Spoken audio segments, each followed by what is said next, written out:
17 question है। Create a simple store for DOM element. हमें क्या कहा है कि जैसे ES6 में मैप हम यूज़ कर सकते हैं। मैप क्या करता है, की और वैल्यू स्टोर करता है। तो उसने कहा है कि हम डॉम को स्टोर करा सकते हैं मैप में। जैसे यहाँ पे एग्जांपल दे रखा है कि map dot set DOM DOM node और सम डाटा। तो क्वेश्चन ये है कि अगर ये ES5 है, मतलब ये जो मैप है ये तो फीचर है ES6, और अगर ES5 है और उसमें हमें सपोर्ट कराना है, तो अब हमें खुद खुद जो है वो क्लास, ये जो नोड स्टोर है इसको लिखना होगा। तो क्वेश्चन ये है कि आप मैप का यूज़ नहीं कर सकते हैं और आप अपना खुद का मैप क्रिएट कर सकते हैं। और जैसे कि ये कहा है कि ये डॉम एलिमेंट है, डॉम एलिमेंट्स आएंगे तो आप इस कैसे, मतलब क्वेश्चन को कैसे सॉल्व कर सकते हैं, ये हिंट को यूज़ कर। जो हम सबसे पहले ब्रूट फोर्स अप्रोच देखेंगे वो ये होगी कि हम क्या करेंगे कि एक एरे क्रिएट करेंगे। जो एरे होगा वो हमारा ऑब्जेक्ट्स का होगा, जिसमें हमारी की और वैल्यू होंगी। तो की हमारा नोड होगा और वैल्यू तो जो वैल्यू मिलेगी उस वैल्यू को स्टोर करा देंगे। अब क्या होगा कि इसके अंदर हम मल्टीपल स्टोर कराएंगे नोड, जैसे जैसे आते रहेंगे सेट पे। अब जब हमें गेट करना होगा तो हमें इसके ऊपर एक लूप रन करना होगा जो कि O(n) में रन करेगा। और जब हम गेट करेंगे उसमें भी हमें O(n) एक लीनियर लूप रन करना पड़ेगा, जिससे हमें पता चलेगा। तो या और हैज़ में भी हमें सेम ऐसे ही करना पड़ेगा। तो हैज़ में भी हमें O(n) में मिलेगा। तो इसको कोड से देख लेते हैं कैसे करेंगे। तो हम क्या करेंगे, एक कंस्ट्रक्टर डिफाइन करेंगे। कंस्ट्रक्टर, इसके अंदर हम this dot array is equal to object, this dot array is equal to array. अब क्या करेंगे अब हम लूप रन करेंगे इस एरे के ऊपर। For let i is equal to 0, i less than dot array dot length i plus plus. अब क्या करेंगे, हम एरे पे लूप रन कर रहे हैं तो हमें इसके इंडेक्स पे जो भी वैल्यू पड़ी है उसको एक्सेस कर पाएंगे। और वहाँ से हम जो नोड स्टोर हो रखा होगा ऑब्जेक्ट में, तो हमें यहाँ से जैसे एक ऑब्जेक्ट मिल गया और ऑब्जेक्ट पे हम नोड सेट हैं, तो क्या वो नोड जो हमें नोड अभी दे रखा है दोनों इक्वल हैं? तो अगर ये इक्वल हुए तो हमें क्या करना है, जो उस नोड जो एरे की जो इंडेक्स है उस पे जो वैल्यू है उसको हम चेंज कर देंगे न्यू वैल्यू से, और यहीं से रिटर्न हो जाए कि ये जो नोड था वो पहले से ही स्टोर था और हमने बस यही किया है, चेक करके उसे मॉडिफाई किया है। एज्यूम करते हैं जैसे यहाँ पे नोड 1 है और वैल्यू हमें 2 दे रखी है, और एरे में पास हुआ कि नोड 1 और वैल्यू 2। तो लूप रन करा हमने, हमें पोजीशन पता चल गई कि हाँ ये नोड सेम नोड है।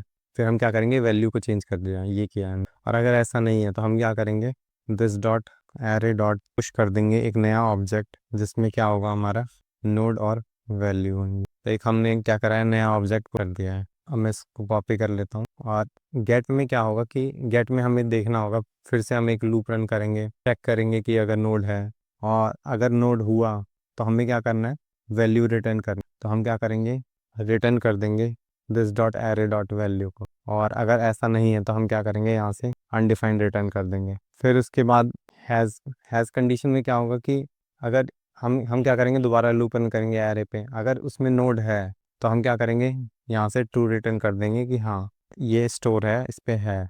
और ऐसा नहीं है तो क्या करेंगे, फॉल्स रिटर्न कर। तो आई होप समझ में आया होगा। इसे सबमिट कर, तो ये सबमिट हो गया। अब इसकी जो टाइम और स्पेस कॉम्प्लेक्सिटी है वो O(n) है। O(n) मतलब नंबर ऑफ जो नोड इसमें सेट किए गए हैं, और गेट की, सेट की और हैज़ की टाइम कॉम्प्लेक्सिटी O(n) है, जो कि तो अब इसमें कहा है कि अब इसको क्या करते हैं, कमेंट कर देते हैं एक और। तो क्वेश्चन में कह रखा है कि हम क्या कर सकते हैं, ये डॉम एलिमेंट है तो हम इस पे कुछ स्पेशल है अबाउट डॉम एलिमेंट कि ये हमेशा ऑब्जेक्ट आएगा। तो हम क्या कर सकते हैं, इसको मॉडिफाई कर सकते हो। तो हम क्या करेंगे कि एक एरे बना लेंगे, जिसमें हम क्या करेंगे, तो मैं पहले कोड को क्लियर कर देता हूँ। तो हम क्या करेंगे, डोम एलिमेंट को मॉडिफाई करेंगे। हम क्या करेंगे, उसके अंदर एक आईडी वेरिएबल स्टोर करा देंगे, और उस आईडी से हम वैल्यू रिटर्न कर सकते हैं जब भी वो नोड, सेम नोड आएगा। तो अब हम क्या करेंगे यहाँ पे कि एक दिस डॉट हैश का एक ऑब्जेक्ट बना लेंगे। इस ऑब्जेक्ट में हम क्या करेंगे, की और वैल्यू स्टोर करा देंगे। हमारा जो की होगा वो हमारा सेल्फ जनरेटेड की होगा। तो हम क्या करेंगे, दिस डॉट आईडी के नाम से रखते हैं, इसको 0 कर लेते हैं इनिशियलाइज। अब क्या होगा, जब भी सेट नोड में आएगा तो हम क्या करेंगे, अगर नोड के पास CSTM आईडी है, अगर नहीं है तो हम क्या करेंगे, अगर कस्टम आईडी नहीं है तो हम क्या करेंगे, यहाँ पे जो नोड है custom ID plus plus this dot ID करते हैं। अब यहाँ पे हमने किया क्या है, कि ये जो नोड है ये एक ऑब्जेक्ट है। इस ऑब्जेक्ट में हमने क्या किया, अपना खुद का एक वेरिएबल क्रिएट किया है जिसको हमने नाम दिया है कस्टम आईडी। कस्टम आईडी है, उस पर हमने आईडी स्टोर कराई है। तो आईडी में क्या किया हमने, प्लस प्लस कर दिया, तो यानी ये 1 हो गया और 1 को हमने स्टोर करा। तो और अगर ये क्या है, ये हम तब कर रहे हैं जब हमारे पास नोड में कस्टम आईडी सेट नहीं है तब। और फिर उसके बाद क्या करेंगे हम, जो हमारा दिस डॉट हैश होगा उस पर हम क्या करेंगे, नोड नोड की जो भी कस्टम आईडी है उसकी वैल्यू इनिशियलाइज कर देंगे। तो ये हमारा सेट सेट मेथड हो गया। अब हम क्या करेंगे, गेट को करते हैं। तो गेट में क्या होगा कि अगर इसके पास नोड डॉट कस्टम आईडी नहीं है तो यानी इसकी वैल्यू स्टोर नहीं है, तो हम क्या कर देंगे, यहाँ से रिटर्न कर देंगे अनडिफाइंड।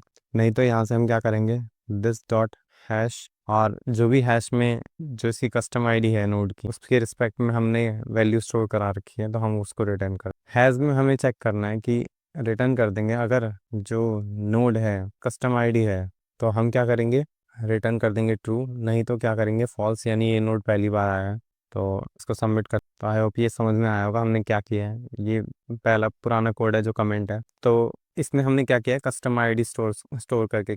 अब अज्यूम करते हैं कि आपको जो इंटरव्यू हो रहा है उसमें इंटरव्यूअर ने कह दिया कि आप ES6 का यूज़ करते हैं तो क्या करेंगे आप। तो एक सॉल्यूशन ये हो सकता है कि हम जो कस्टम आईडी है इसकी जगह हम सिंबल यूज़ कर सकते हैं ताकि वो दूसरे ब्राउज़र में सपोर्ट होएगा, यूनिक होएगा और यूनिक होएगा। तो अब क्या करेंगे, हम क्वेश्चन को मॉडिफाई कर इसको ES6 से कर सकते हैं।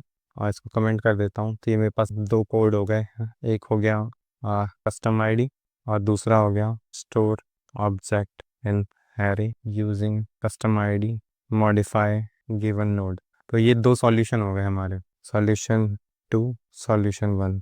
अब क्या क्या कर सकते हैं हमें आईडी स्टोर कराने की ज़रूरत नहीं है। हम क्या करेंगे, अगर ES6 का यूज़ कर सकते हैं तो हम सिंबल यूज़ करेंगे। सिंबल क्या होता है कि सिंबल मेथड हमें एक यूनिक सिंबल प्रोवाइड करेगा। सेम की दें तो उसके लिए भी अलग अलग वैल्यू प्रोवाइड करेगा, तो हमेशा इसमें से यूनिक यूनिक वैल्यू मिलेगी। तो हम क्या करेंगे, कस्टम आईडी को सिंबल के अकॉर्डिंग मॉडिफाई कर देंगे।